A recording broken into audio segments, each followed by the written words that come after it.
Okay, everyone. We are ready to begin. My name is Leslie Kershane. I am the CEO of the Tri-Cities Chamber of Commerce, and I thank you all for joining us here tonight. It is my pleasure to introduce Ryan Whittle, Chair of the Board of the Tri-Cities Chamber. Ryan.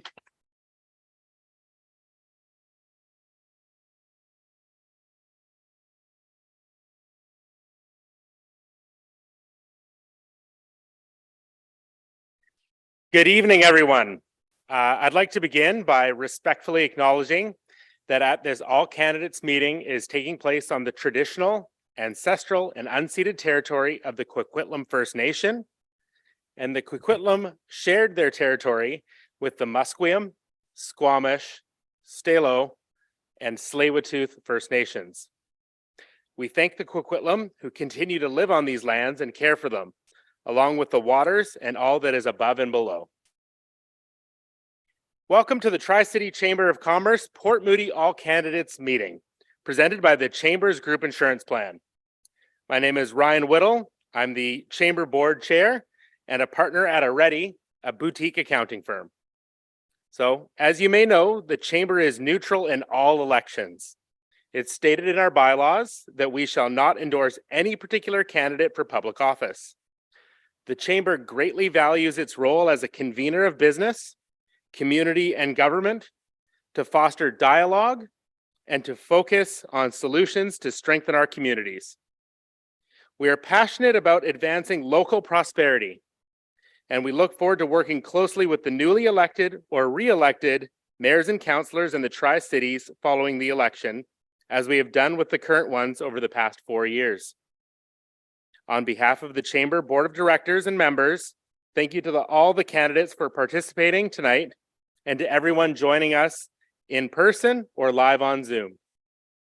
Now, it is my great pleasure to invite to the stage our moderator for tonight's event, Chamber Board Past Chair and Senior Manager, Cash Management at TD, Mary Villani.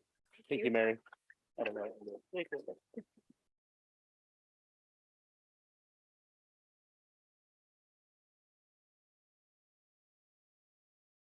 Thank you, Ryan, and good evening, everyone. The municipal general election is October 15th, where Port Moody residents will vote to elect 1 mayor, 6 councillors, and 2 school trustees for a 4-year term.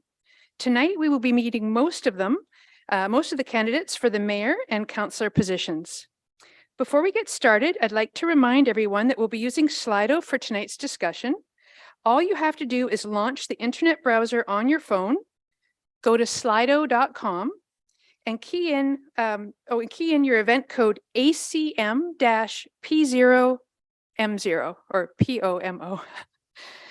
You can type in your questions or vote for questions that interest you, and pre-submitted questions have already been loaded for you to see.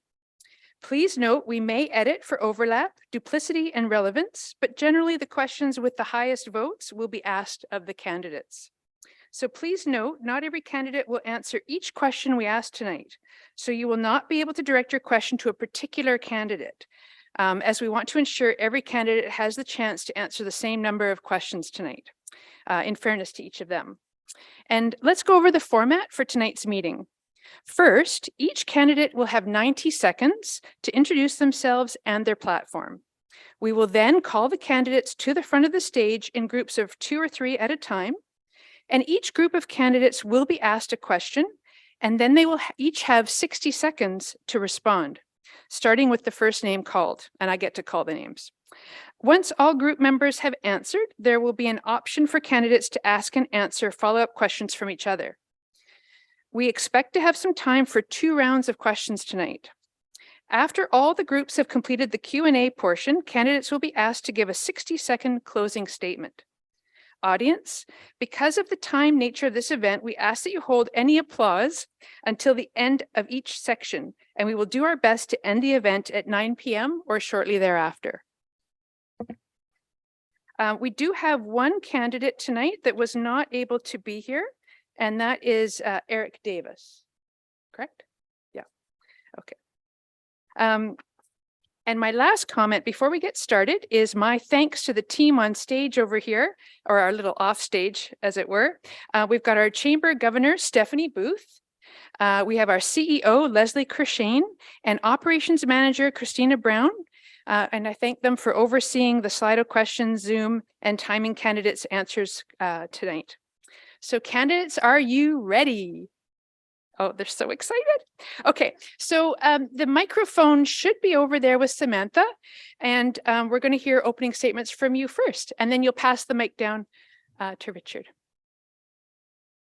Good evening, everyone. Thank you for being here. As Mary said, my name is Samantha Eggtrap. I am a professional engineer, and I've worked in the topics of sustainability, climate adaptation and mitigation, energy efficiency, and green energy. I am a small business owner in Port Moody. I've been a resident for 17 years, and my husband and I are raising our 2 daughters here.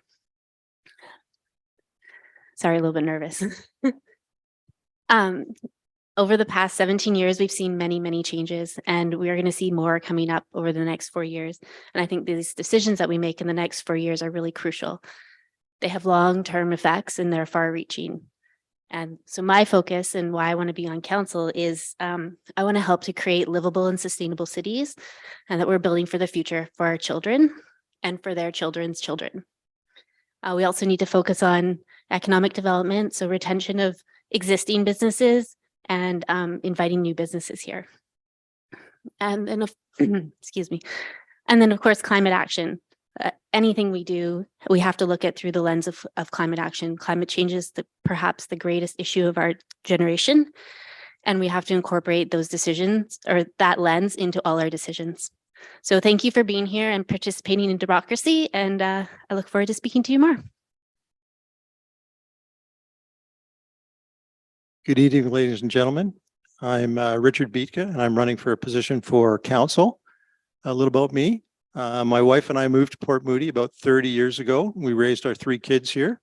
I've got a Bachelor of Science degree in marine biology at UBC. I've worked in the industry as a field biologist. I worked in the aquaculture industry. I also fell into the commercial seafood industry, where I am still today. And I worked my way up from the ground floor into senior management as Vice President of International Domestic Sales. What I'd like to tell you, or sorry, what I'm going to, sorry. Here's why you should vote for me. I'm honest, hardworking, and dedicated, and I'm going to work hard for you and the city of Port Moody. I believe that there's a lot of opportunity here, and we need to focus on getting back to the basics, working with staff, and to improve how things operate. Lastly, I also am opposed to the ESA changes as they infringe public property rights. I also believe that the city needs to reduce spending and return that money back into core services, which will relieve your taxation. And lastly, if we create more income for everybody, we'll have a more affordable Port Moody for everybody in the future. Thank you.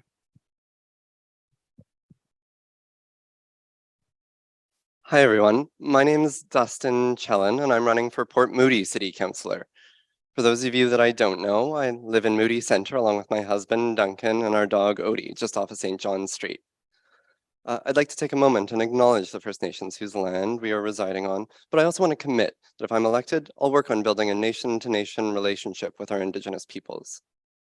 I've had the privilege of working as a lawyer for one of the biggest law firms and some of the biggest companies in the world over the last 5 years. For the last 4 years, I've served this community on our Economic Development Committee and our Tourism Committee, where I was a strong advocate for building a resilient local economy. I'm running because I want to help Port Moody grow and deal with the challenges that we're facing while protecting the things that make us so special. If I'm elected, I'll get to work on fixing some of our traffic and parking problems. I want the city to do more to care for our parks and prepare for climate change. And I think smart development can uplift the whole community by bringing amenities like seniors housing, affordable housing, and even dog parks. I've tried my best to talk to thousands of you over the past few weeks, and I'll try and talk to thousands more. But in case you don't get a chance to talk with me, you can learn more at votedustin.ca. I'm committed to listening to you now and hopefully over the next 4 years. Thanks so much.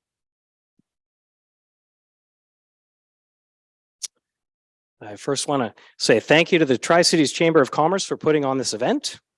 My name is Johan Contreras, and my goal is to bring a fresh perspective to Port Moody City Council. I'm a lawyer and a local business owner with a firm in Sutterbrook. The most important thing that we need on council is respectful governance. I chose to run when I found out that current council had to attend a good governance conference to work together, and that really struck a chord with me. As a practicing lawyer, it doesn't matter who I'm dealing with. I have to deal with them respectfully and still get things done. It dawned on me that these skills could benefit council, and as a result, I put my name forward. We need to listen to staff recommendations. We need to listen to subject matter experts. And most importantly, we need to listen to what the people of Port Moody want for this city. I'm also for infrastructure that meets Port Moody's needs and for well thought out strategic development. I'm a supporter of Port Moody as the city of the arts, and I was pleased to collaborate with a local artist in the creation of my campaign signs. Heritage is also very important to me, and in fact, I currently sit on the board of the Coquitlam Heritage Society. I live in Moody Centre with my wonderful wife, my 7-year-old son, and my 4-year-old daughter. And we moved to Port Moody because Port Moody is a fantastic place to raise a family.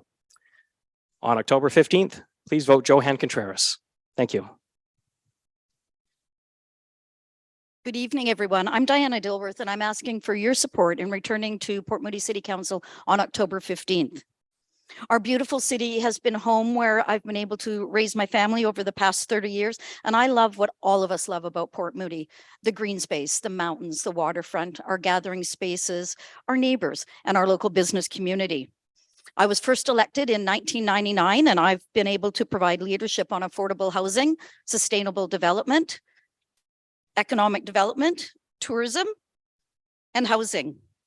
My accomplishments, well, some of them are listed in my brochure and on my website, and they have a proven track record of getting things done for Port Moody. I always look at issues through the lens of optimism and opportunity, and believe that we can continue to grow in a balanced manner, as we have over the past decades, in a manner that it brings us the best of benefits for our community, working positively and in partnership with other levels of government, local businesses, nonprofits, and our residents. If elected again, I would prioritize a more aggressive approach to building affordable housing in our community. I would work toward a comprehensive and collaborative completion of our official community plan. And because this is the chamber event, we want to talk about implementation of the city's master economic development plan. My professional background includes a diversity of roles, both in the federal government, in the private sector, in nonprofit organizations, and I currently work in a Cedar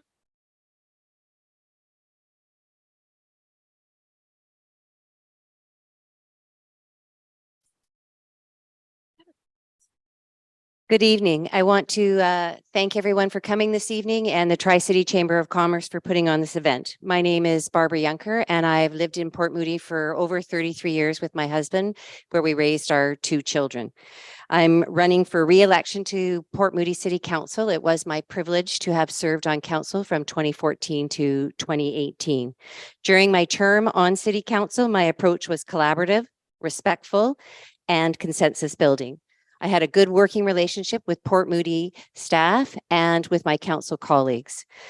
My approach to any issue is to listen to both sides and to come to a thoughtful decision. I bring extensive experience in conflict resolution, mediation, and negotiations. My priorities are economic development, fiscal responsibility, addressing traffic congestion, increasing green space, and including expanding Rocky Point Park, sustainable development that includes affordable and adaptable units, energy efficient, including housing for seniors and young families in our transit-oriented development areas. And I do not support a wall of towers down St. John's Street, regardless of what some people will tell you about me. We need to create a vibrant neighborhood that includes residential, commercial, retail, light industrial, artist space, and other businesses that will allow residents to work where they live. I am proud to announce that I have been endorsed by the Port Moody firefighters.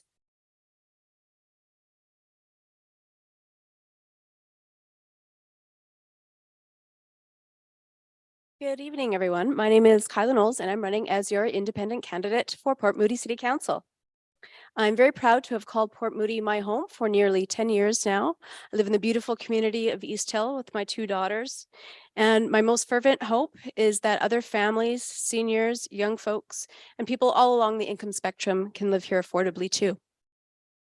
I'm a current member of the Parks and Rec Commission, and I've been volunteering in this community since I moved here for various groups and organizations and pretty much anyone who asks. I want to use my longtime business and finance experience to get Port Moody's finances back on track without further raising your taxes or cutting basic city services. I also want to use my longtime governance experience to ensure respectful and collaborative work around the council table. And like Barbara, I'm also not for a wall of towers in this city. I want Port Moody to have smart development. It should preserve our heritage, minimize traffic and impacts to the environment, and ensure that any development comes with robust funding for our arts communities, green space, and upgraded city amenities. Effective government and governance requires good faith by all stakeholders to address common goals and problems like traffic, transportation, healthcare, and climate change. For those of you I have not met, please get to know me and visit my website. Thank you. Hi, everyone. My name is Megan Lottie, and I'm running for mayor of Port Moody. I'm running because the community has told us that they want to see a change at City Hall, and I believe that my leadership is needed. I was first elected in 1996 when I championed the creation and dedication of Burt Flynn Park. And since then, I've served 7 terms on Port Moody Council. And over that time, I've come to understand what good leadership looks like in the mayor's chair. The mayor's job is to establish an environment that is both inclusive and collaborative, one that puts people and community first, not their own agenda. To make sure that everyone, every voice, not just the ones that they agree with, are listened to and valued, both at the council table and in the community. Over the past few weeks, I've spoken with many of you about my desire to implement a positive vision for the community, building more affordable and seniors housing, reducing traffic congestion, expanding our parks and green space, making space for arts and culture, retaining and expanding business, bringing new transit solutions to our community, and to make protecting the environment a priority. Now, more than ever, Port Moody needs a mayor who has demonstrated the ability to provide good governance and one who puts the people and community first. It's time for a change. Let's bring positive, experienced leadership to City Hall. On October 15th, vote Megan Lottie. Thank you.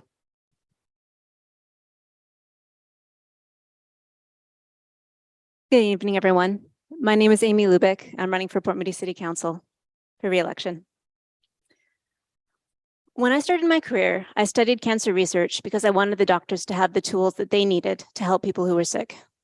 Later in life, I learned about the social determinants of health and how things like affordable housing, a healthy environment, access to services, and connectedness to community can make much more of a difference to people's health than anything I could do in a lab.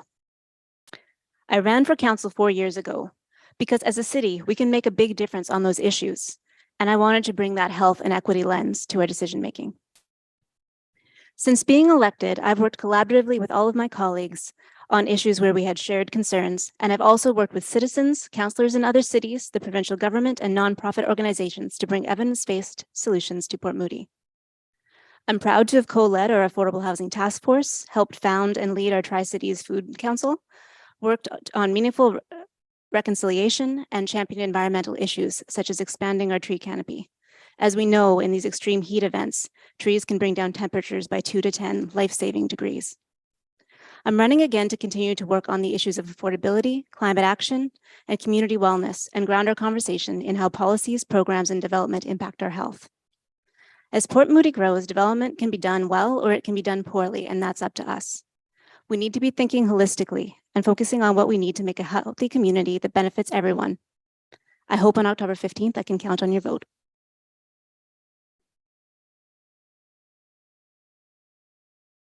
My name is Haven Lerbecki, and I'm running for City Council.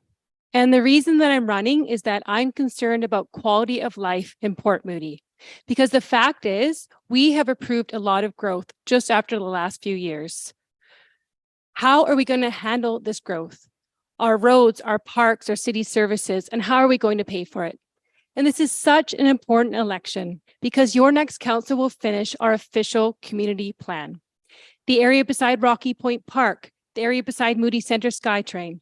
Do we want to see 24 more towers there, up to 38 stories? Because that's what I call a wall of towers. It's time we start to talk about building other aspects of our community, like expanding our parks, including the significant expansion of Rocky Point Park, and rebuilding a vibrant local economy. A little about me. I've been advocating to these issues for several years to council. I sit on the Land Use Committee. I sit on the Parks and Recreation Commission since 2018.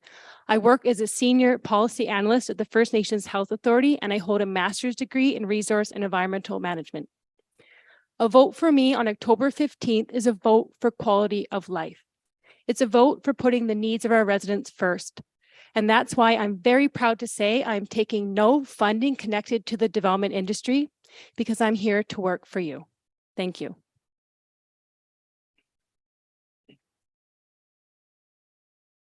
Hi, my name is Hunter Madsen. I'm running for my second full term on council, and I always go long, so I'm sticking to my script. As for background, I earned my PhD in government from Harvard University, where I taught students for several years. Later, I went on to Silicon Valley and took on leadership positions at Yahoo, Wired, some startups. Still later, I headed up digital media for the Vancouver Sun, the province, and many other news outlets. After moving to wonderful Port Moody in 2014, I organized our city's 2,000 member effort to safeguard Burt Flynn Park for future generations. And through this fight, I became concerned about the development community's plans to turn our downtown into a jam-packed mini Yale town. I saw what struck me as a long entrenched council, too much enthralled to the developers who for the most part had bankrolled their election campaigns. Since joining council in 2018, I've been a clear voice for genuinely modern growth that sticks to our community plan and better respects the real limitations of our roadways. I have promoted wiser urban planning disciplines and growth guidelines. I put top priority on rebuilding Port Moody's economy for more local jobs and business tax base, not just filling up our downtown with condo towers. I initiated the city's first ever economic development master plan and have worked to raise housing affordability commitments in exchange for density. Next term, I ask for your continued progress in all these arenas. Let's elect a refreshed council full of civility and focus and independent from any special interests.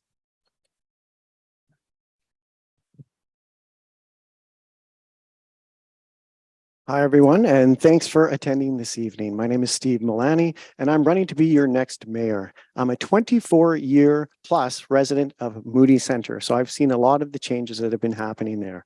And this election is all about growth.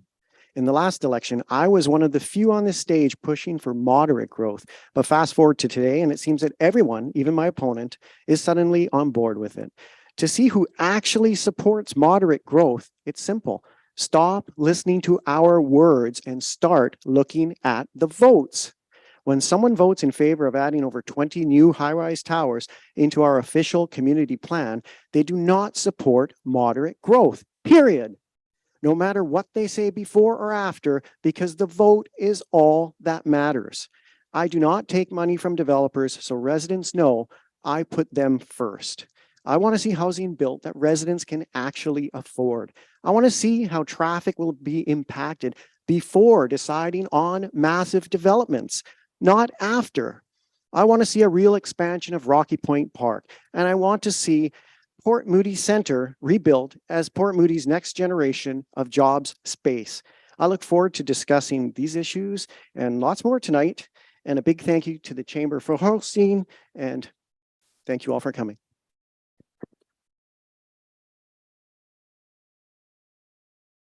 Good evening, Port Moody. My name is Callan Morrison, and I'm a proud 23-year resident of our amazing city. I grew up here, I went to school here, and I wouldn't want to live anywhere else.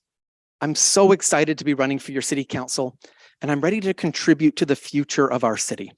Since my last council run in 2014, I have served on 6 different committees, from Parks and Rec, Arts and Culture, Traffic and Safety, and 2 committees that were appointed by our current council to help advise on community growth and development.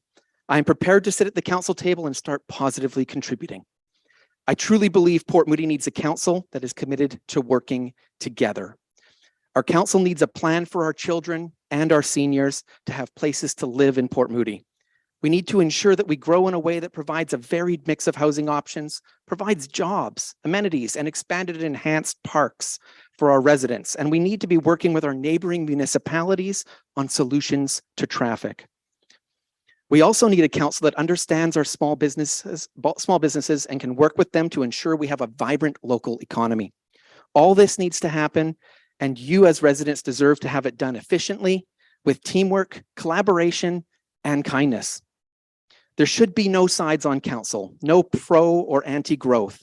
It should be a council of individuals that are committed to finding solutions to the issues our residents care about, to create a Port Moody that you and your children can be proud of. On October 15th, vote Callan Morrison for Port Moody City Council. Thank you. Hi, thank you so much for having me here today and for full house of everyone attending. My name is Dawn. I'm a Moody Center resident. I'm also a Moody Center small business owner. As a resident and a business owner, I'm highly invested in the community. And my background as a social worker, I have a master's degree in social work, and I want to see a livable city for people. I want a safe community, especially for youth, seniors, people who have barriers, disabilities, anything like that. And I bring 18 years experience as a social worker. So I've had lots of really cool titles.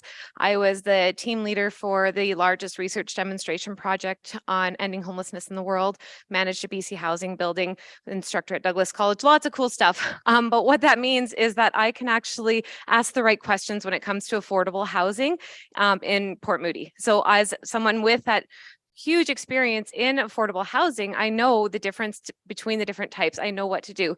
And what I ask of you as voters is to look at the track records, the experience of people you're voting for, not the promises they make, but what they've actually done. Thank you so much. Hi, I'm Dave Stewart. I'm running for council because I think I can add an experienced and respectful voice at the council table. I've been a city manager for over 2 decades. In 2 municipalities, and I know how local government works. I've been involved in OCP reviews that have actually reshaped cities, but there's one thing that I've learned, and that is that those OCPs have to be supported by the community. I've dealt with some of the biggest developers in BC, and I know one other thing, and that is they're making very, very expensive decisions, and what they need is some clarity in terms of the direction from council. I've created economic development plans for cities around the world. And I know right now how challenged our local businesses are in terms of dealing with rising costs and in particular staff shortages. We can't just say, let's add jobs. What we need to do is roll our sleeves up and identify, in fact, in a very practical way, what kind of businesses and what kind of jobs that we want.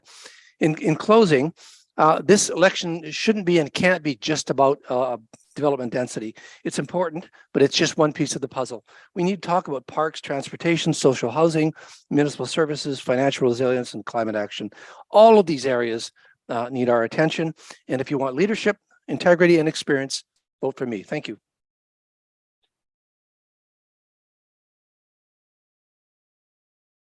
Give them all a round of applause, because that is not easy to do, right?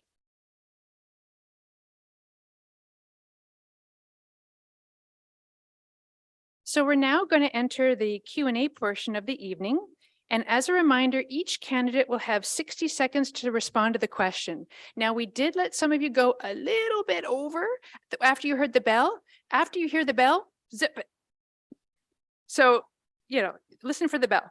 And so first of all, we're going to hear from our mayoral candidates. Would Megan Lottie and Steve Milani please come up to the front? And before going to the Slido questions, we will start with a business-related question from the chamber.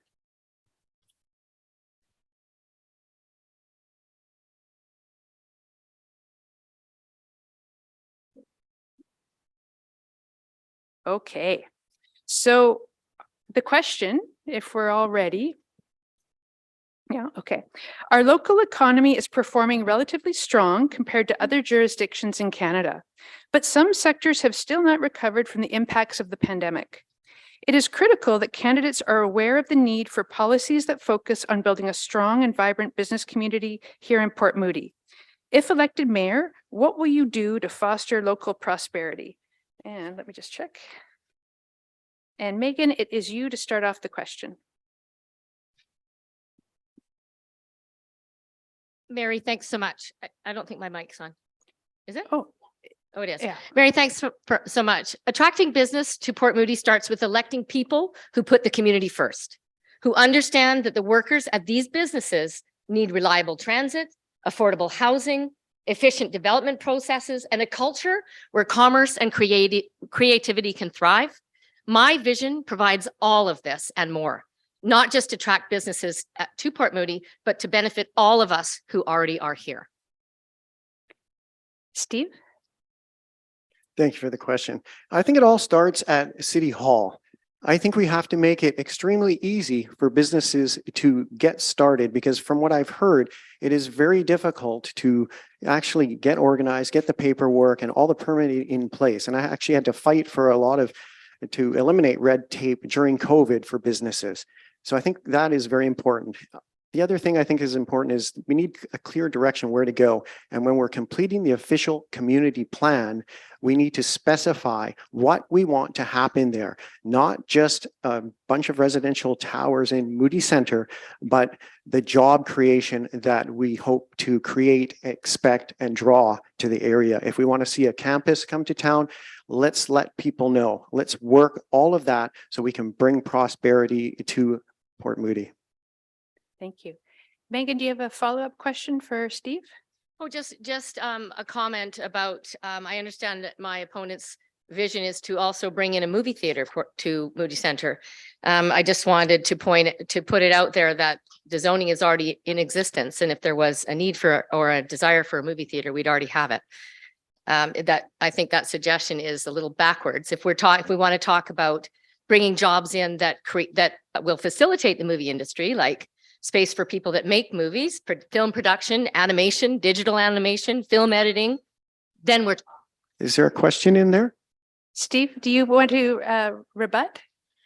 Sure, thank you. I said that one of the amenities that might be nice to create a complete and walkable community in the downtown core would be to attract shops and things like movie theaters and a grocery store perhaps, which I've lived in Moody Center for 24 years plus, and we're still waiting for a grocer to be able to walk to besides the 7-Eleven. I mean, I'm not saying that they don't have the necessities, but come on. So thank you. Okay, super. Thank you so much, candidates. And now we're going to have Samantha, Richard, and Dustin up to the stage, please.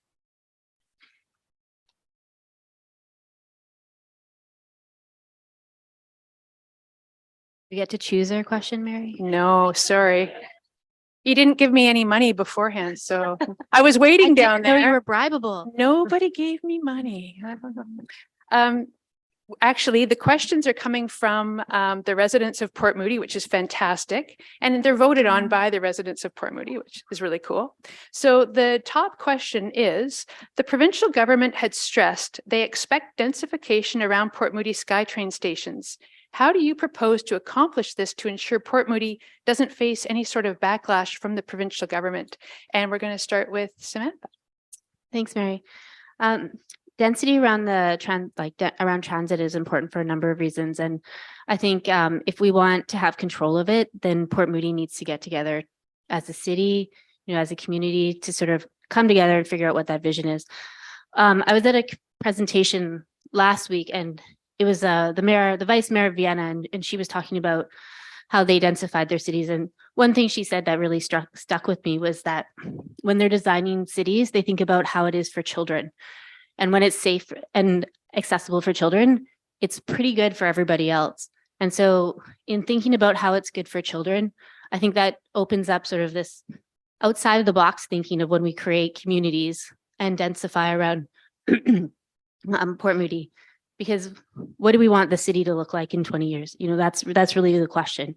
And for me, I think there's a great opportunity. I see a great opportunity in how we design to sort of create spaces so we can create sort of a happy community. Thank you. Richard. I think the butterflies are gone now. So I think the first thing we should do is look at all the proposals that have come to Port Moody that haven't made it past anywhere. You got College Park that's been stalled for I don't know how many years. There was another one opposite on Dudney Trunk Road where they had a 16-unit building they wanted rebuilt. And that the time limit for the proposal at a 90-day drop dead date, and that got stalled by the city and nothing happened. I think there's projects and ideas coming to the city of Port Moody, but your current council has done nothing to move those forward. That's probably the first step we should do, is to help these people that want to grow the community be successful. Dustin? Yeah, thanks so much. Look, I am so in favor of thoughtful densification near our SkyTrain stations. We have a housing affordability crisis, and we also have a weakened local economy. And so I think adding both office space and affordable and market housing, especially near Moody Centre Station, is an opportunity for our city. That said, no one wants ugly skyscrapers like you're seeing in Lougheed or Brentwood. And so I'd like to work with the urban design panel of the city to build architectural standards. We need buildings that fit in with our natural environment, not that stand out. We also need better traffic management plans around those developments and thoughtful design that maintains that sense of small community that we have. But look, I think there's opportunities to work with developers in order to get a better deal for the city. Things like a new library, things like more space for art galleries, more parks, and more parking, especially near Rocky Point Park. And so I think thoughtful development near SkyTrain stations is going to be required and important. Thanks. Super. And does anybody have a question that they want to pose to one of the other candidates? I'd like to ask Dustin, did you really answer that question? It was, how do you accomplish that in Port Moody? You gave a bunch of ideas, but how do you accomplish it?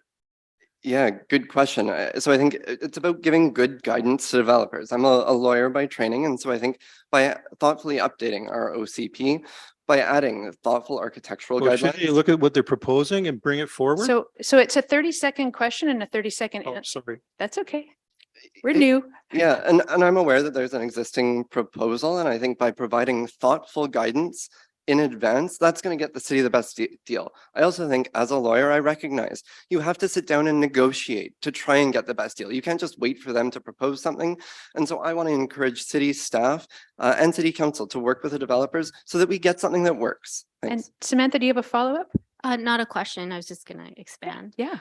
Just to go on with what Dustin and Richard are saying is that, we do need to move things forward efficiently and in a way that we aren't stalling projects like Coronation Park, or like, as Richard pointed out, the 16 units that wanted to sell in Dudney Trunk. We need to move together and work together, but also work with the people that are coming to the table with the ideas of development. So I don't think there's an easy answer for how do we develop density around the TOD. Thank you all. And we'll now bring up Johan and Diana.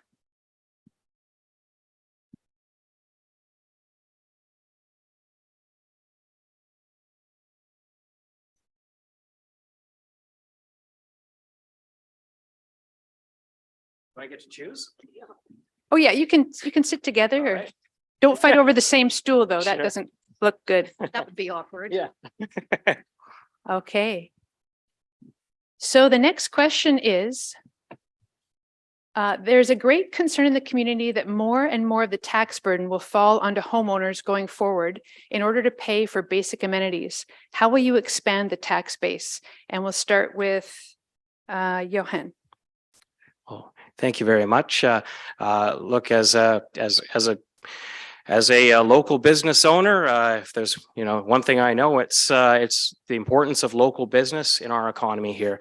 And one of the things that we can do right off the bat is making sure that we support our local businesses. We need to do that. And then the second thing is that we also need to make sure that we have space for business, commercial space, and we make sure that we get that done for businesses coming in so that those businesses can take care of some of that tax burden. And then the third thing that I would say is it is important to make sure that there are enough of us to pass around the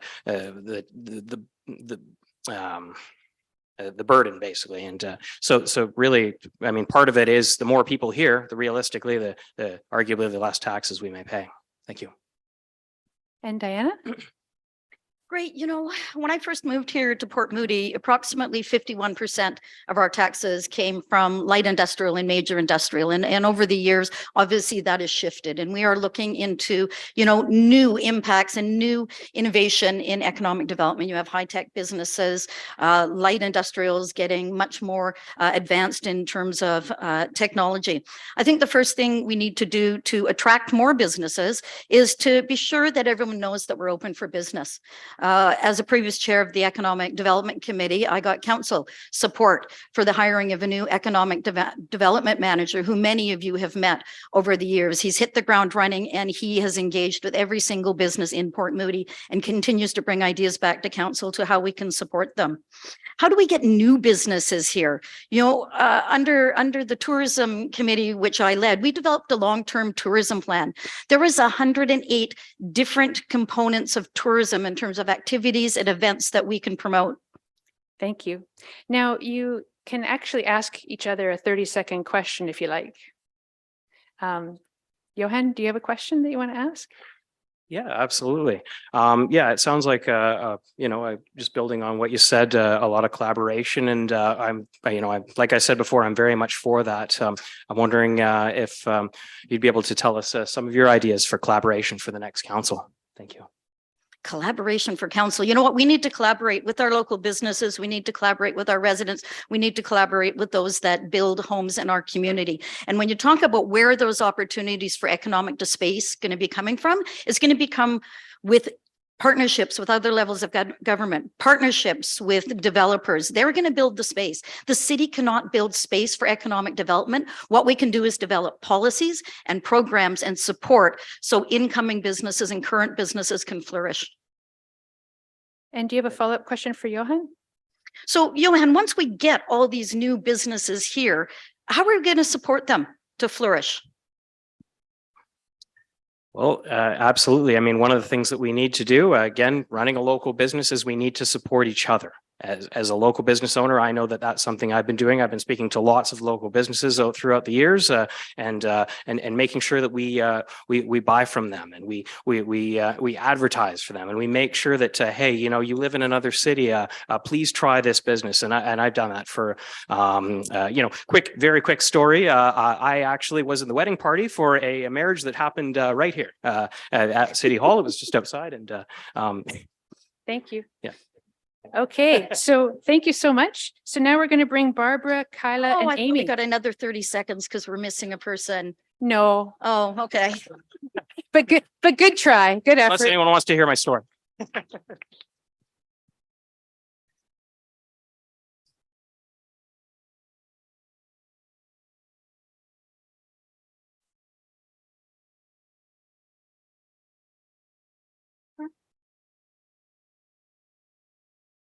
Okay, so I'm going to ask the question and then we're going to start with Barbara and then have Kyla respond and then Amy.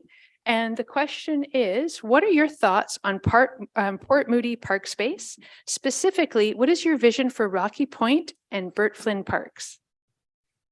And Barbara, we'll start with you. Okay, thank you. Specifically for Rocky Point Park, I think there is an opportunity for us to be expanding on Rocky Point Park. But I think we have to, when people are telling you we're going to expand that park space, we don't own it. We are going to have to work with developers to be able to expand that. And that is going to mean that we are going to have to accept some density in that area. Doesn't mean that it has to be an overdevelopment, but if you want to expand, especially our waterfront, which is really what we want. The park is very busy. So everybody is saying, let's expand it. We can't, we don't want to expand it over on the other side because there's not a lot for us to do over there other than the vacant lot sitting at Ioko and Murray. So I think for Rocky Point, we are going to have to work with developers to get part of that land as part of what the development is that comes there. For Burt Flynn Park, I really don't think we need to do anything. The only complaint I ever get about Burt Flynn Park is that people think it's off leash and it's not. Thank you. Kyla? Hi, I actually love this question. Burt Flynn Park, there's not a thing I would change, to be quite honest with you. I love it the way it is. I know many of you love it. Let's leave it as it is. Now, with regards to Rocky Point Park, this is going to be an issue that this next council is going to be dealing with. There's no question. As I've mentioned before, a lot of my concerns are financial responsibility. So I want this next council to be financially and fiscally responsible with your tax dollars. I love Rocky Point Park, and I know that the owner of the private lands to the west have expressed a willingness to extend the waterfront to be walkable for everyone, add a bunch of green space, and gift some of that land to the city. I think that's wonderful. What I do not think would be a wonderful idea would be for taxpayers to foot the bill for $350 million to buy that land. I don't see where that's going to come from. And given our current situation, our debt, our financial obligations, it is simply not a good idea to look at buying that land. Thank you. Amy? Thank you. When I think about parks in Port Moody, and I will talk about the specific ones, but it's really important to remember that we are in a changing climate. And so we really need to expand our parks and our green space, not only for people's use, but also for habitat expansion and protection, and also to make sure that we are taking advantage of those ecosystem benefits that are brought, like rainwater retention and cooling in the summer, because we all know what that's like now. As far as Rocky Point Park goes, I really do believe that we do need to expand it, both west, and also it's a standing order of council to buy up properties next to Rocky Point Park as they become available. I think as we think about Rocky Point Park, we also need to be thinking about the sea level rise study that we're doing and making sure that anything that happens there takes that into account. And as others have said, I really like Brooklyn Park the way it is, and I would like to keep it that way. Thank you. And Amy, do you have a follow-up question, a 30-second question for either of the candidates? Barbara mentioned dog parks, or wanting more room, or you mentioned not wanting that park to be as off leash as it seems to be. What would you like to see there? Well, I didn't mention I didn't want it. I mentioned that's the complaint that the residents give. So I guess what you could look at if you wanted to, but I don't think it's doable in Bertflin Park is to make an area of it for off leash. So I think you'd have to create more off leash spaces somewhere else. But that's just a concern residents bring, that, you know, when they're out walking, dogs are coming at them and they're just concerned with that. So. And Kyla, do you have a follow-up question for either candidate? Actually, I'd just like to expand on my previous answer, if I may. Yes. So I wanted to add as well, there was a really excellent report done by the Parks and Recreation Commission a few months ago, of which I'm a member, and it noted the specific need for neighborhood parks. Rather than expanding the two, major parks that we have, what about, using our resources to activate the parks in neighborhoods that are currently underserved? And there were 5 specific neighborhoods that were identified in that report: Klahani, Sudabrook, Heritage Mountain, South Boulevard. And did I ask everybody? Barbara, did you already have a chance? I'm good. Thanks. Okay, you're good. Super, super. Okay, great. Thank you so much, candidates. And now we're going to invite up Haven, Hunter, and Callan.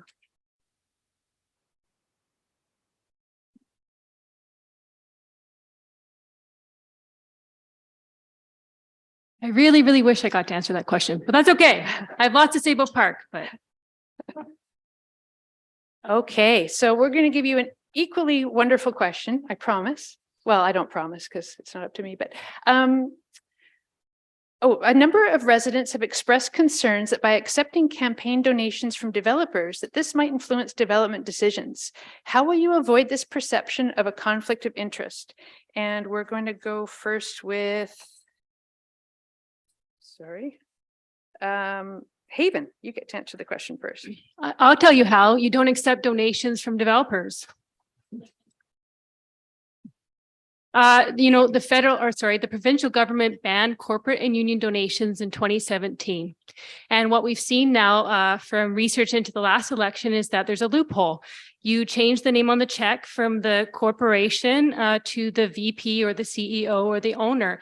And, in terms of the risk of undue influence, I don't see the difference. It should be our residents funding campaigns for those that you believe in and the vision you want for your city. I'm here to work for you, for residents, and I am proud to say I'm taking no funding connected to the development industry. And that's what I'll be looking for come voting day and other candidates. Thank you. Thank you. And Hunter. Thank you. Well, I just talked about this on Global News yesterday. I've jump-started an organization across the Lower Mainland, comprising candidates who are also concerned about undue influence at the council tables, ranging from Mission all the way to White Rock, Surrey, Vancouver, and all of us have taken the pledge not only not to take donations, but to bring to our councils the motion that this council passed in July, which is to encourage recusing ourselves if we have taken donations from a developer whose business is before council, and to acknowledge before those meetings, at the beginning of those discussions, if we have taken that money. So that's a step in the right direction. There are other steps we can take too. We should have a political lobbyist registry in place. We should look at giving people a tax credit when they make donations at the municipal level, so that. Thank you. And Callum, now it's your turn. When it comes to that question, I believe that question is more about a question of integrity, about what people believe in the community and what they're willing to put forward for the community and be able to serve their residents. If that becomes a question upon any one of us, then we're not in the right position to be serving you. Donations are allowed. They are allowed as long as they are from people, not from corporations, not from unions, not from other special interest groups that are part of that. But there are candidates that are supported by special interest groups, although they're not receiving any dollars into their bank accounts due to it. I'm not analyzing every single person that donates to my vision. I have a vision for Port Moody that I've made very clear on my website, in my pamphlets, about what I want to see, what I want to provide to our community, how I want to grow, how I want to responsibly do that, provide parks.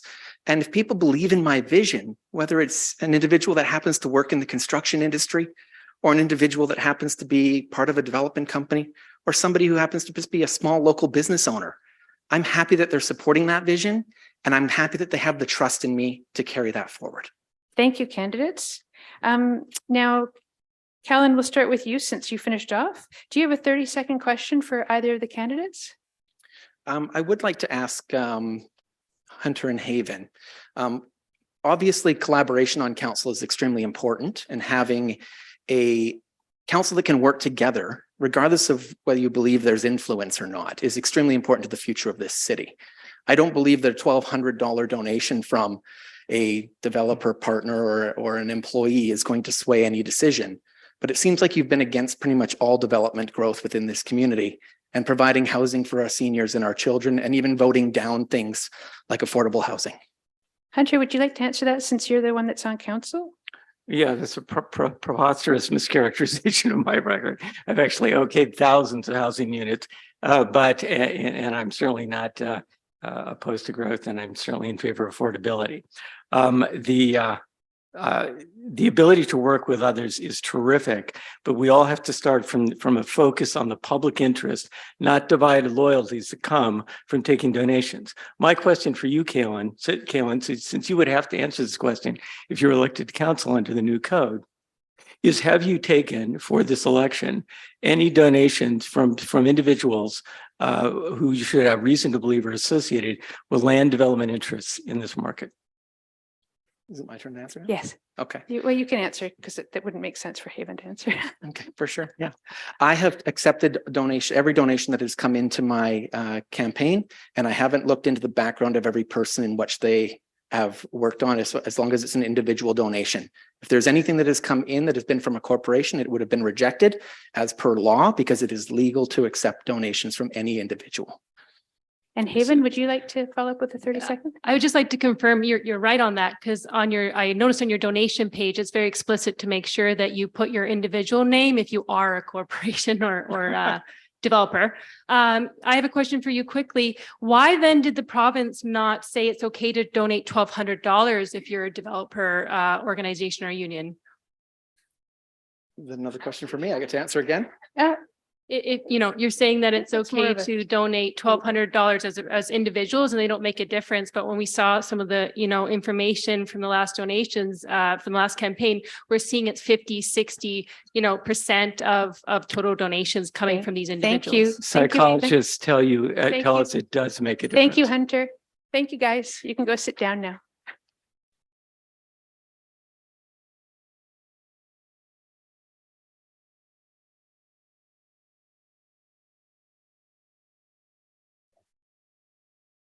And now we're going to bring Dawn and David up to the stage.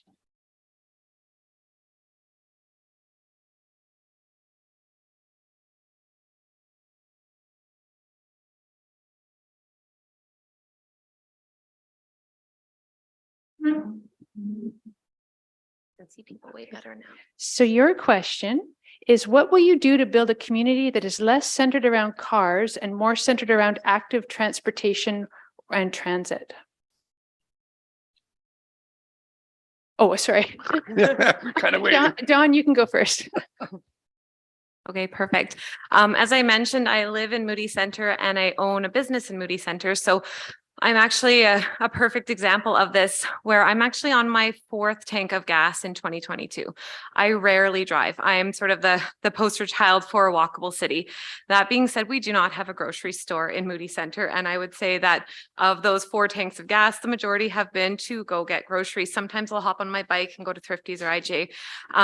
But I do think we need to look at what amenities are within walking distance to residents to make it walkable. It's not feasible to ask someone in Moody Center to go car free when we don't have a grocery store. And I actually agree with Dawn to a large degree.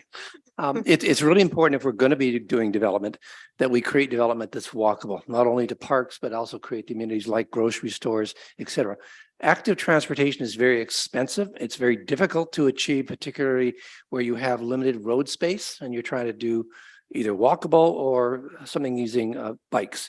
But it is achievable, but we have to be very deliberate about it. And we have to be very, very careful about, if we're going to be approving development and adding thousands of parking spaces to that development, what that's going to do to our transportation system and whether that's actually going to encourage active transportation or not. Great. Thank you so much. Now, are you both in perfect agreement, or do you want to ask a question? I just made, again, a comment. Adding bike lanes, for example, is really challenging, particularly when you have limited road space and you have to, in some cases, take away parking. And there's a real pushback from the community. I've experienced that in the municipality that I work for. It's very challenging, but I think it can be done. We just have to be very, very thoughtful about how we do it so that we don't get that pushback from the community. Don, any comments? Yeah, I'm in agreement. I think That's great. I bike to Coquitlam, and St. John's does not have a bike lane. And I moved to Port Moody from Burnaby a few years ago. And what I loved is they had these like arrows that tell you where the bike lanes are. And I remember getting on St. John's the first time and being like, oh my gosh, there's no bike lane here. And so just something as simple as painting an arrow of like the bike lanes this way is helpful. Great. Thank you so much, candidates. And now we're going to bring back our mayoral candidates, Megan and Steve, and we're going to refill some water.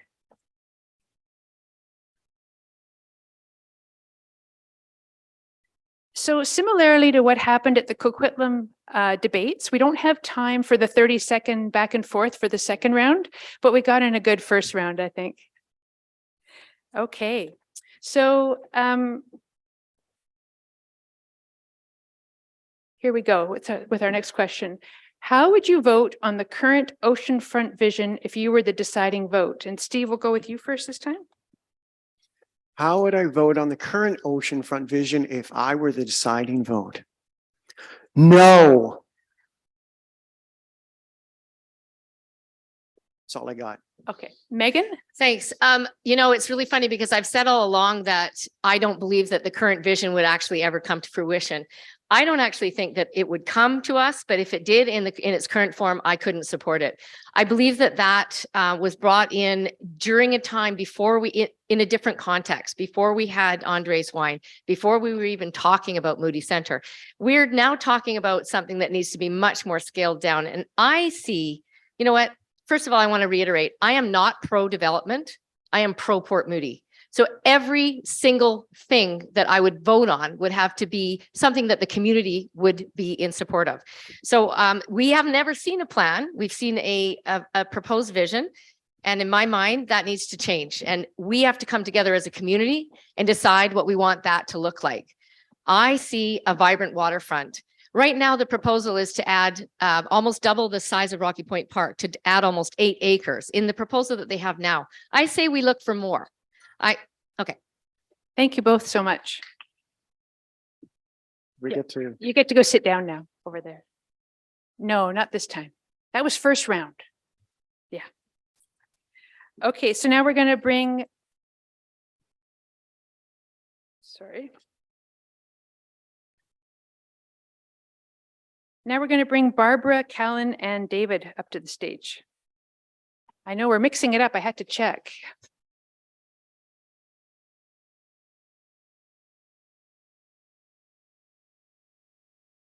I'll ask the question.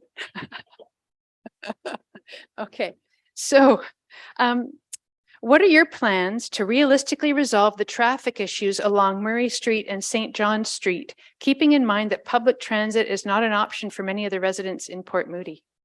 And we will start with Barbara. How come I keep going first on this? Because your name is listed first.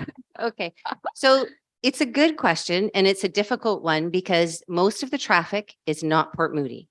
It's regional traffic that's coming through. It's coming from, it's going out to Coquitlam and Port Coquitlam and that. So I think we're going to have to look for a regional solution on this. We can't make our roads bigger. That's not going to happen. And if you're saying transit is not an option, then the only option we've got really is if we're going to do any further development is put it beside transit-oriented development areas and not do the urban sprawl where you're putting it all out there and then the people don't have access to the transit and don't actually have that option. But I think we need to work with our partnering municipalities and the region and provincial government to look to a solution for some of our traffic issues. And I think that, I know bike lanes aren't an option, but Thank you. Callan? Thank you very much. I actually spent some time talking with Mayor Brad West about some of these issues as part of my campaign process. It's important that we collaborate with our neighboring municipalities and finding solutions that affect our region. Now, obviously, I want to focus more on the Port Moody side of things because most of the time when we're complaining about the traffic, we're either in the traffic or trying to get somewhere in the city during that time when it's really busy. So creating vibrant hubs that have all the essentials and amenities that we need close to our homes within a 7 or 10-minute walk where we can use active transportation options is a great solution. We can get our groceries without actually even needing to get into our cars.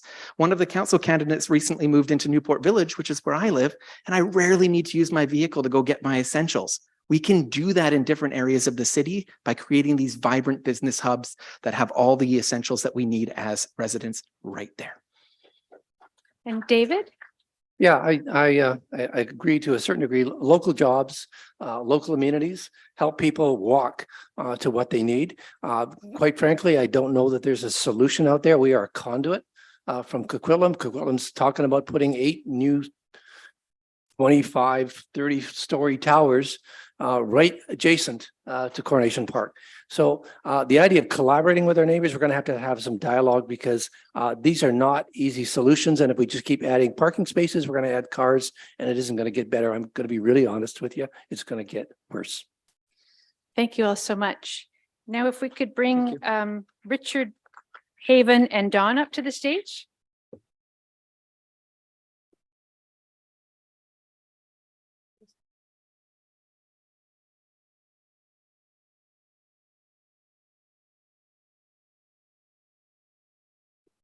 Okay, so this next question is, how do you plan on fostering better collaboration with the province, developers, and nonprofits to address our housing needs? And we're going to start with Richard this time. Thank you. I think Port Moody really needs to understand where it wants to go. When you know that, and it's easy to draw in experience from the province, developers, and other stakeholders to help you decide on what is the path to take to get you to reach what you want for your housing needs. Definitely, we need to build more, and we need to build more different forms of housing so that people have choices.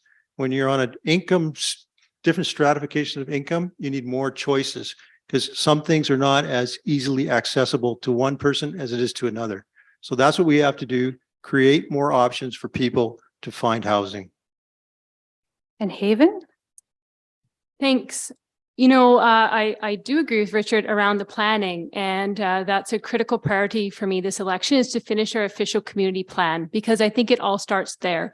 Because then we hear from our residents, we know what you would like to see. Developers know what we are wanting to see. And of course, we have our housing needs report, and we can use that to inform our planning process. That is the trouble we have ran into. Amending our community plans has caused confusion for our council, for developers, and for our residents. So I'm committed to finishing our OCP and sticking to that plan. I think that's critical for partnerships moving forward and smooth operations of what we're going to build, and making sure we're building housing that we actually need. I'm excited about some of the things coming out today from the province around making affordable housing a priority, not luxury condos, affordable housing a priority in our community. Thank you. Dawn? Thank you. I would just like to note that one key stakeholder was left out of this question, Indigenous people whose land that we reside on. I do think that they are a key stakeholder that we do need to consult with regarding housing and land use. And as far as collaborating with the province, developers, and nonprofits, I've actually worked in management positions for several housing provider nonprofits, as well as Fraser Health Authority. And so I am the right person to ask the right questions and to build that collaboration. I've sat on the other side of the table as a manager moving into a municipality. I've sat with city council in Maple Ridge and Vancouver and advocated for the type of housing. Now flipping that around, I can sit on the city council side and ask those nonprofits the right questions, as well as the developers, and stay in line with the province's expectations, but stay also more in line with the residents of Port Moody. The province does not get to dictate what is best for our community. The community members do, and I'm committed to listening to the community members. Thank you. And thank you, candidates. And now we're going to bring up Samantha and Johan.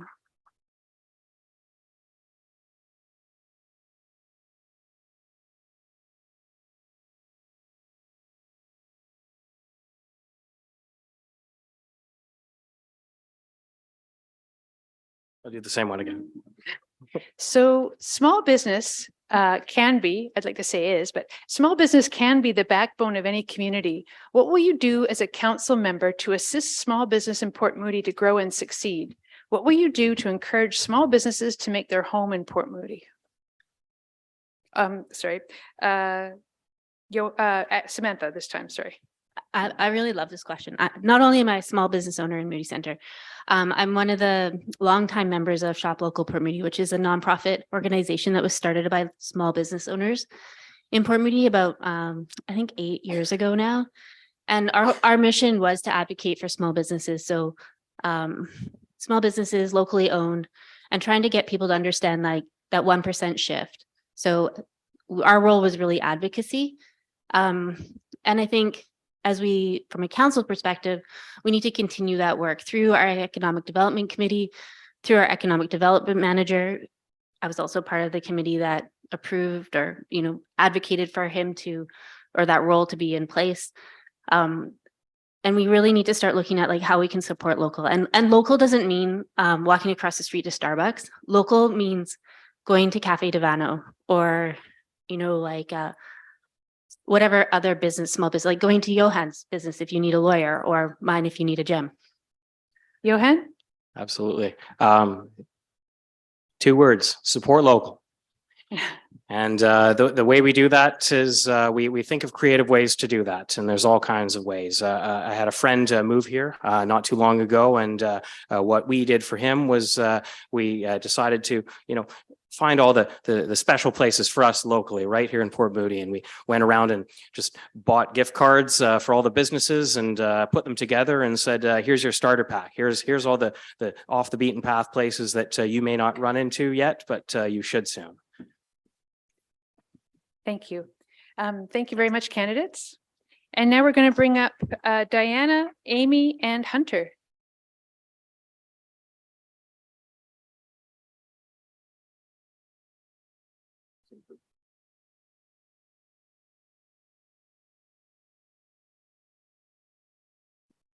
Okay, so the question is, what are your plans for how to use the publicly owned land at the old fire hall site and the public works yard? And Diana, you're up first. well, first of all, I don't have a plan. We need a community plan for this site. And unfortunately, the last elected council could not come to consensus or agreement on any temporary or permanent use of that space. I think we have an amazing opportunity with the property that's available there. We have enough space for housing, for a new library, for seniors housing, for an extension of our civic facility here. And we certainly have the opportunity with the water course in there to look at ways to preserve and enhance our existing green space. We want a new library there. We want affordable housing, but guess what? We can't do it by ourselves. And I've always said that if we want to support amenities and we want to support affordable housing, we have to work in partnership with other levels of government, with builders, with nonprofit organizations that provide housing. I've had the benefit of working with BC Nonprofit Housing Association and the Co-op Housing Federation of BC. And there is an opportunity if we have the political will to make affordable housing happen. Thank you. And Amy?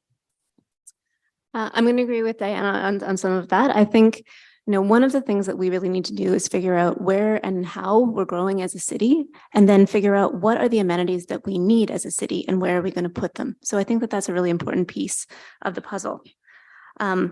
I do think that having an expanded library and affordable housing, especially seniors housing on that site, would be important. And I think we do have to look for partnerships to do that.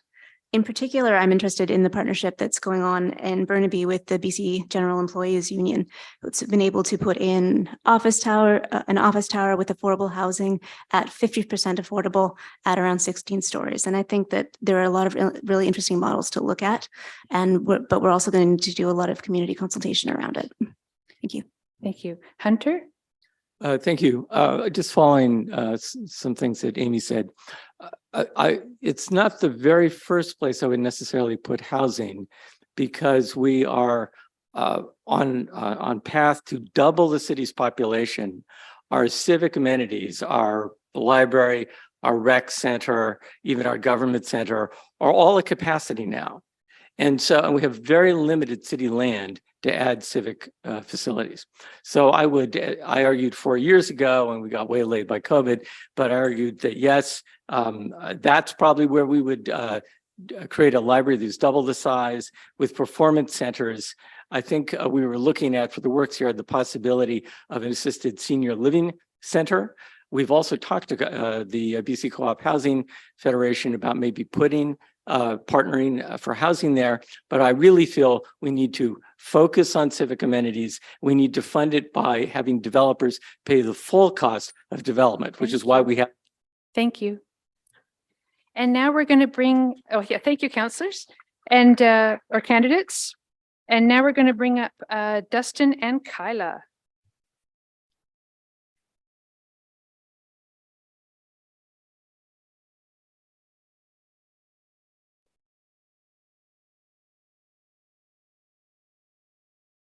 Okay, so the next question is, a few candidates have talked about using OCP or zoning regulations to obtain the Flavel Mill site for less than its current market value in order to expand Rocky Point Park.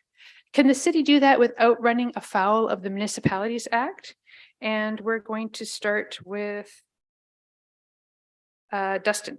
Yeah, thanks so much. What a great question for a lawyer too. So not a legal opinion, but I actually do think that theoretically the city can do it. They aren't responsible for a decrease in land value as a result of a zoning decision. Does that mean it's a good idea? No. I don't think that's how you collaboratively build a city, is by forcing a developer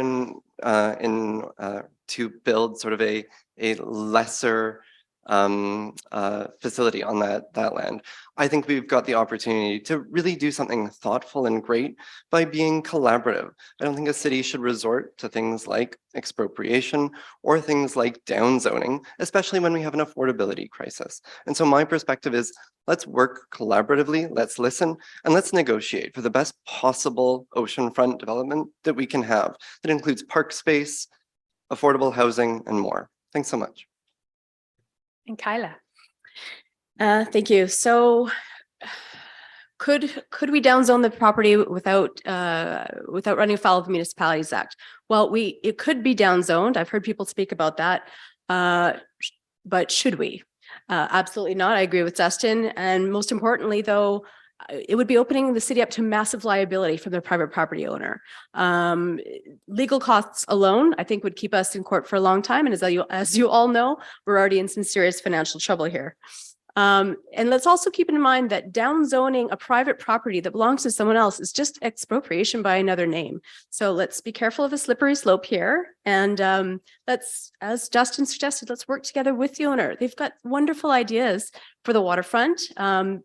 It much has to be seen, and there's a lot still to negotiate, but working in good faith with community builders will always be our best bet. Thank you so much. We actually have built in enough time today so that we can actually have another question of our two mayoral candidates. So if we could get Steve and Megan back up.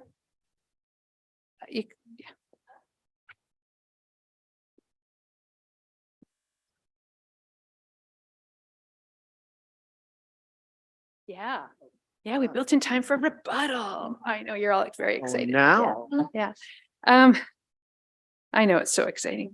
Okay, so we're going to ask the question, and Megan, you will be answering first, and then we'll move over to Steve. Since I keep forgetting to tell you folks that, I figured I better start out with that. So will you, as a candidate, commit to leaving the environmental sensitive areas, ESAs, alone? Why or why not? Megan. I think that I think I understand the question. The answer is yes. Look, I'm committed to ensuring that our environment is protected and that we're following all the regulations that need to be followed. We don't need to reinvent the wheel. We have an environmentally sensitive area plan already, and we may need to do some updating on the mapping, but in terms of the policy itself, I'm comfortable with leaving it the way it is. Thank you. Steve. Thank you. Yes. Yeah, 100% I would leave it alone. The EDPA was something that everyone was upset about, and I think that there is no point for the city to overstep their boundaries. There's already controlled, the areas are already controlled by the feds and the province.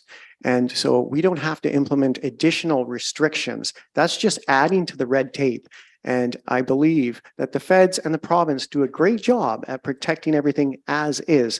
So to add more red tape to this makes no sense.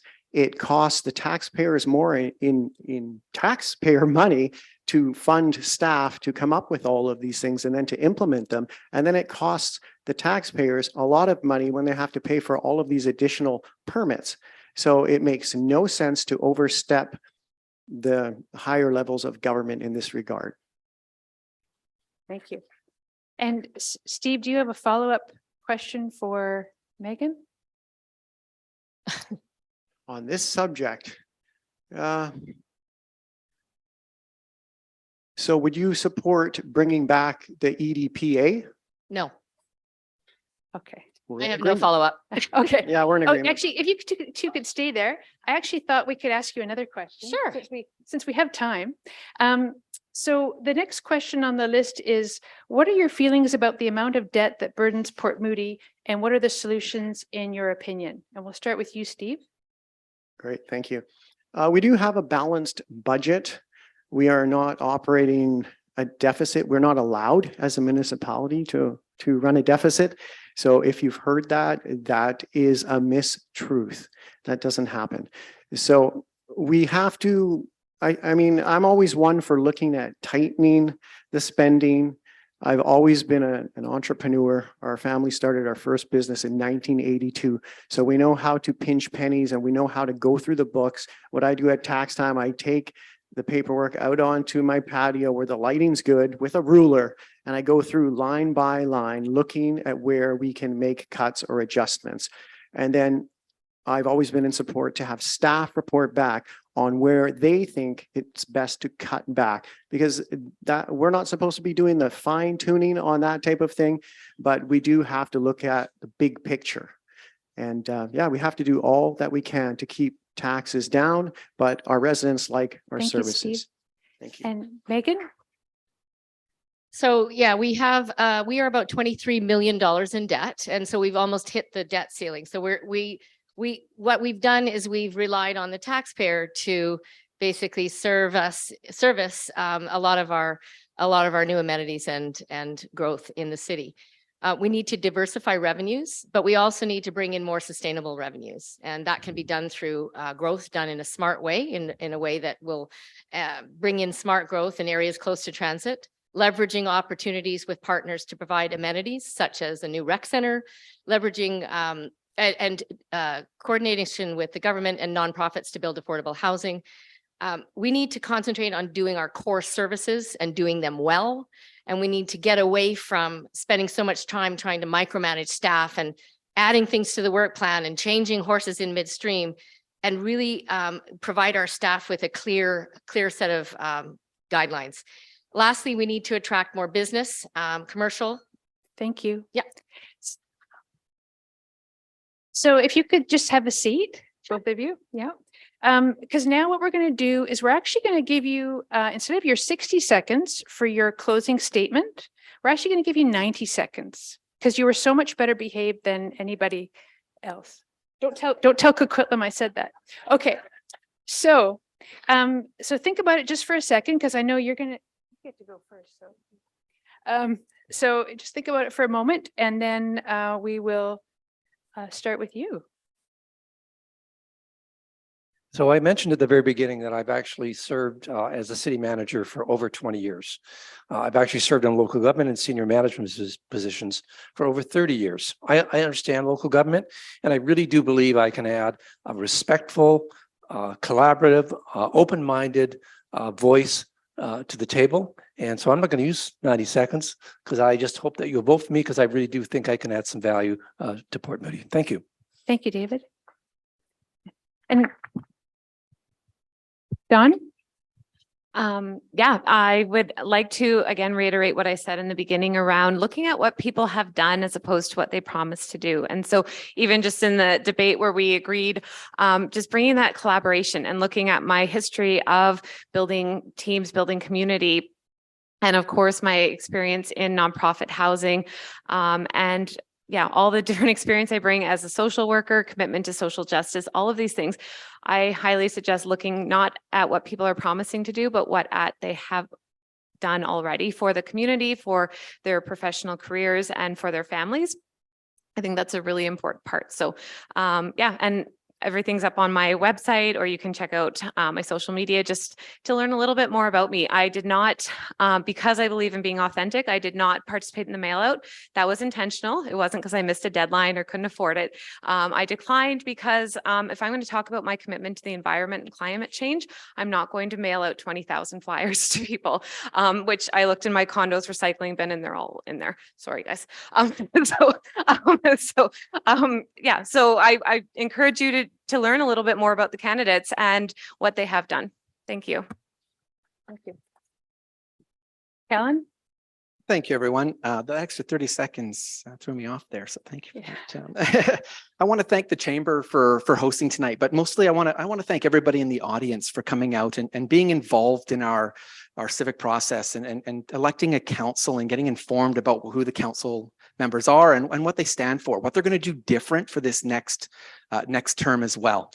We need change. I believe in change, and I believe some fresh voices, new perspectives would be a huge benefit to our city moving forward. I'm just going to go back to my script on this one, if that's all right. So there is a lot of passion on this stage, and I know we all have a vision for our community. I'm excited about the future of Port Moody and what we can achieve together.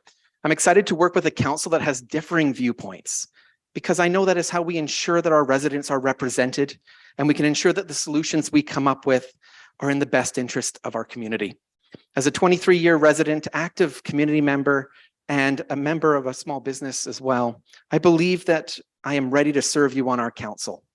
I cannot be bought for $12, $1,200, $12,000, and this is my home and I care about it. And this is why I want to give back.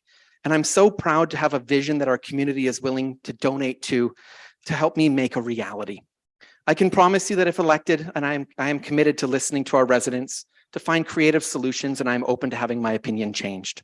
I believe our greatest strength as a community is when we work together. Vote Callan. Thank you. Thank you. And Steve? Thank you. Over the past 4 years, I've been working hard on council to represent the residents of Port Moody. I've had a better work record than anyone else on council, the highest attendance rate, as a matter of fact. And I've always been respectful, causing no drama at the council table. A vote for me is a vote for impartial decision-making, small business support, predictability for developers, moderate growth for Port Moody, and a respectful tone for the next 4 years. Let's focus on building a climate-friendly city with more human scale buildings that are better for the environment and better for our mental health. Let's revitalize Moody Centre with a focus on attracting more good paying jobs, and let's ensure that we have enough green space to stretch our legs and enjoy our beautiful sunsets. Unlike my opponent, I'm not accepting any developer money for my campaign. So residents of Port Moody can be confident about where my allegiance lies when negotiating and voting. Developer-led politicians get us divisive developer-led growth plans, bad for business, while community-led politicians lead to community-led growth plans. And as your next mayor, I commit 100% to making impartial decisions, because that's what's needed to protect the Port Moody we love. Thank you to Port Moody residents for showing up tonight, and thank you to the Chamber for hosting. Hunter? Council decisions next term are going to determine Port Moody's quality of life for decades to come. So it's really important, not just you visit, you hear us talk tonight, but you all get out and vote your positions. The pressures to overbuild have never been greater. In the next 4 years, my approach is going to be to say, yes, growth can be good, but stick to the plan. Don't be overbuilding. Revitalize our local economy is our first priority over the next 4 years. Aim for a more livable, human-scaled skyline, not that proverbial wall of cookie cutter towers that are coming, depending on which majority you pick for council. More affordable rentals and not just overpriced condos, and making the most of our amazing parks, including the extension of Rocky Point Park westward. Local traffic realities do limit growth. So in the next term, I want a council that really stops talking and wringing their hands about traffic and complaining that it's all because of through traffic, and recognizes that there's a lot we can be doing in this city to keep traffic under control that we need to be doing. Finally, I think it's time for proper urban planning to put Port Moody's future back on track. We've created a number of tools in the last term, and now we just need to apply them. Let's go forward for a great term. I'm looking forward to working with all of you civilly and constructively. Thanks. Thank you, Haven. I didn't get the Flavel question so quickly. Just want to clarify that that land is currently zoned industrial. Our official community plan is exactly that. It's ours. 87% of respondents to the recent survey, supported by previous surveys, want to see a focus on parkland as the land use in that area. On council, I will ensure and advocate for that in our next official community plan, and then work with the landowner to make sure that that's reality. I want to thank you for the opportunity to speak tonight. You know, this election, we have a choice. We have a choice about our future. But our community has said what we would like to see through these surveys. And I've talked to knocked on thousands of doors, talked to hundreds and hundreds of people. We know what we want. And we can have that future. We can have adequate park space. We can have renewed infrastructure. We can have housing that is human scale and more affordable. We can have a vibrant local economy right here in Port Moody. But it's going to take a shift in our focus, a shift away from what's best for developers to what's best for our community. And I am committed to that vision. A vote for me on October 15th really is a vote for quality of life. It's a vote for putting the needs of our residents first. I'm here to work for you, and working together, we can have the bright future we deserve. Thank you. Thank you. Amy? Thank you. Thank you all for being here tonight, and thank you so much to the Chamber for putting this on. Over the past 4 years, I've worked to integrate health into all of our planning. in all of our decisions. I have a proven track record of taking on climate action, affordable housing, and community wellness. I've been part of our age-friendly city strategy, developing mental health and well-being guidelines, for which we're a leader in the province, for taking on protecting affordable rentals, policies that have been adopted in other cities, and climate plans, such as property tax assisted to clean energy, which is low-cost retrofits that have made their way into the Clean BC plan. Port Moody is a leader in a lot of these things, and we need to keep being strong in them. As Dawn mentioned, it's important to look at people's track record, and I would encourage you to take a look at my website and see what I've accomplished. I plan on focusing on community health in the next 4 years, and I'd really like to be part of the planning process. I hope on October 15th, you can consider me for your vote. Thank you. Thank you, Amy. And Megan? Thank you. I want to thank the Chamber for this opportunity and to everybody else for being here tonight. As I said tonight, the community has very clearly said that they want to change at City Hall. They want us to get away from the divisive nature and the negativity that's been plaguing us for 4 years. Some of you may have received this in the mail. This is an example of that. It has a list of things that I supposedly supported and things that I didn't support. First of all, I've never supported a road through Birtland Park. I wasn't even on council during the parcel D decision. And we didn't add 2 towers. We made 1 low rise into a high rise, and we brought $20 million into the community, as well as a number of below market rentals. My opponent is confusing his friends on council's votes prior to being on council, because he wasn't even on council when we decided on what parcel D would look like. So this is the kind of misinformation and negativity that we need to get away from.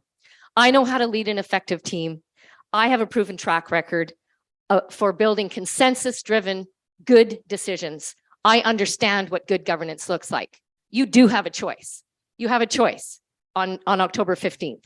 And on October 15th, we need to make history together. We need to move away from what we've been doing for the past 4 years, and we need to move into a new history for Port Moody. Thank you. Megan Lottie.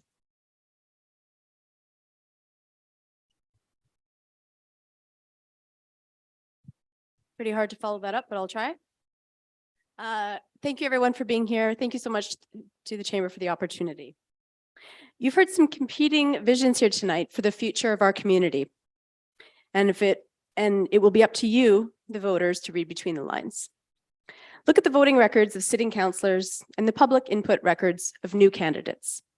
When they use terms like controlled development and jam-packed, what they're really saying is that they will continue to oppose new homes in Port Moody. When they talk about expanding our parks onto private land, who will pay for this? When they talk about adding jobs, how will this be possible without supporting development along our transit corridor? I urge you to listen and to vote for candidates willing to do the real hard work required to truly help our residents, small businesses, and this city succeed.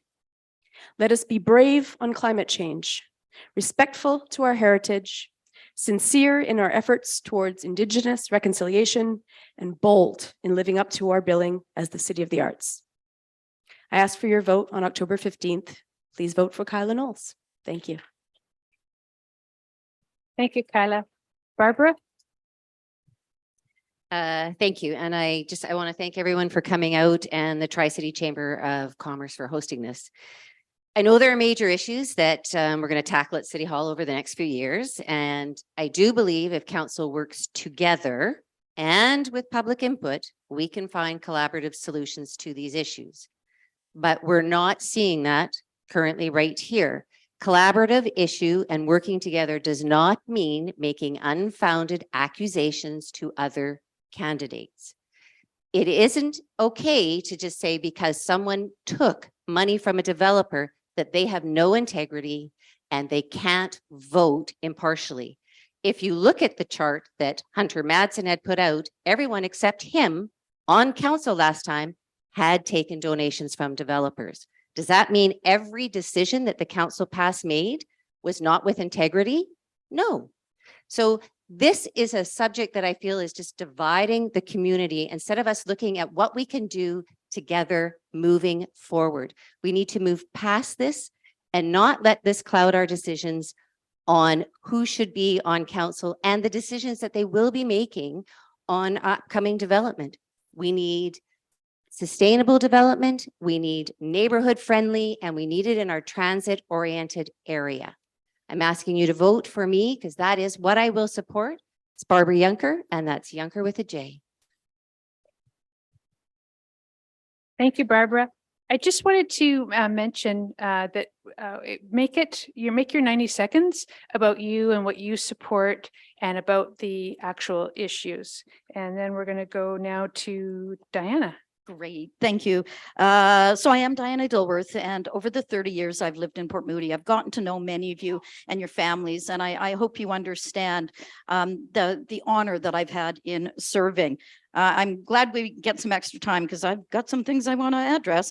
I agree with Councillor Lottie that we all agree we need change. We just don't agree on what that change looks like. And I want to address a candidate suggested that you need to be really careful about voting for a majority. No, you don't. You need to vote for the candidates that are up here that you believe can and will work together in your best interests, not in personal agendas and not in personal attacks. I want to talk about housing. Do you know what? We need to get our act together in terms of a housing plan. We have a housing needs assessment report. We have a housing action plan. And if we don't get our act together, Minister Eby is going to get involved, as he made very clear this morning when he released his housing platform.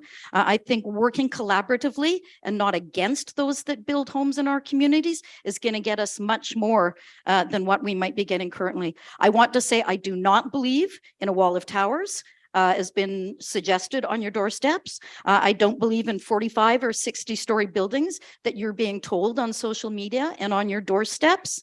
And let's stop demonizing those that live in condos. 70% of our residents currently live in multifamily. That's condos or townhouses. Thank you, Diane. Stop demonizing them. Johan?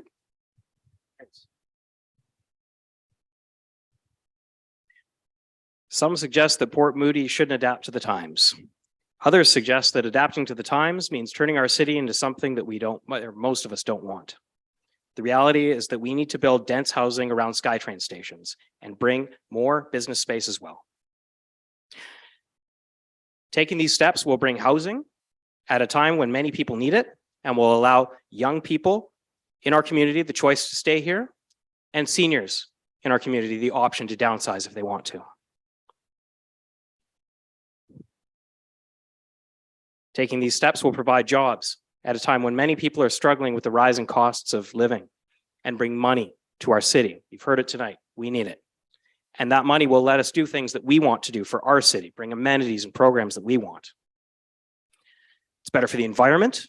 And if we don't do it, our neighbors will be doing it and our traffic will get worse. But we need to adapt on our own terms. This isn't Metrotown, this isn't Brentwood, this is Port Moody. And we need to embrace our title as the City of the Arts. And since this is the City of the Arts, I say that our choices don't have to be black or white. It's time to bring some color to the decision-making process. And it's time to work together for our city. On October 15th, vote Johan Contreras. Thank you. Thank you. Dustin? Yeah, thanks, Mary, and thanks, Leslie, and thanks to the rest of the Chamber staff for putting on tonight's event. I also want to say thanks to the candidates tonight for coming out and expressing your vision and your passion for the city.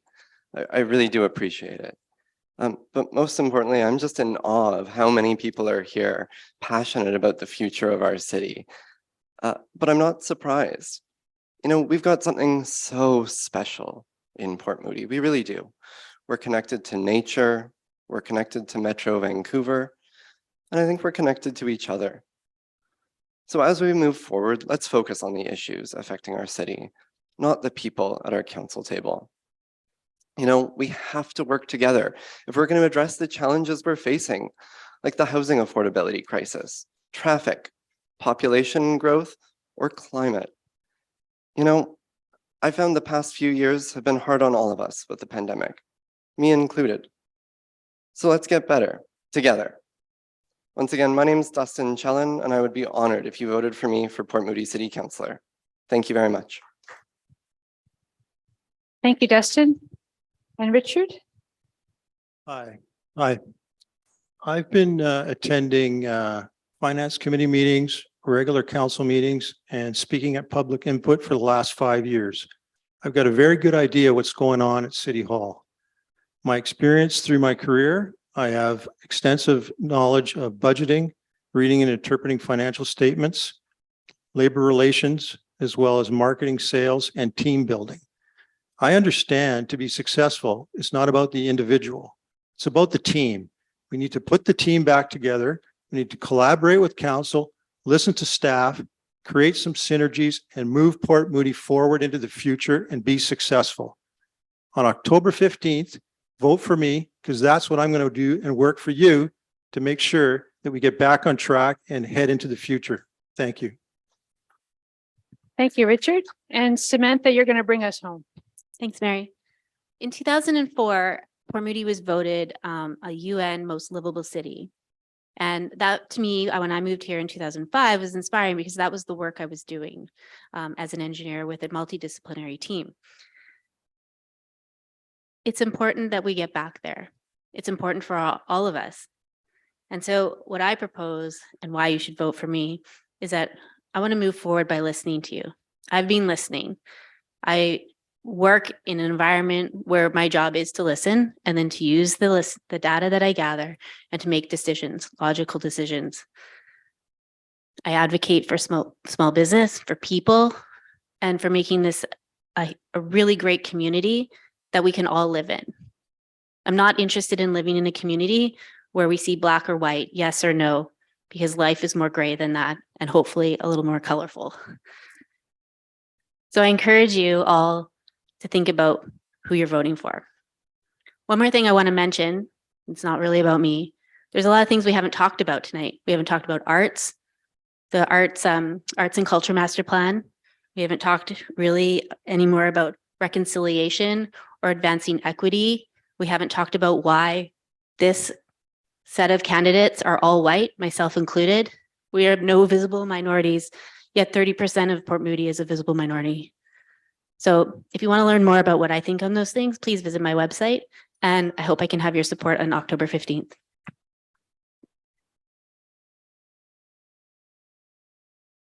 So thank you, candidates, for participating tonight and also for standing for public office. Let's give them another round of applause.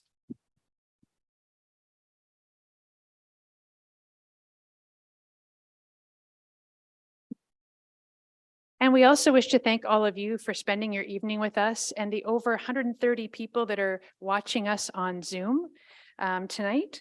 So this does conclude our meeting, and I want to thank everyone for joining us tonight. The video recording will be available on the chamber website shortly at tricitieschamber.com. And you all did receive this in the mail, it was mentioned, and it does tell you how you can mail in your voting, how you can go early to vote. You can go in on October 15th. So please encourage your neighbors, your friends, your family to vote. It's important. Thank you all very much.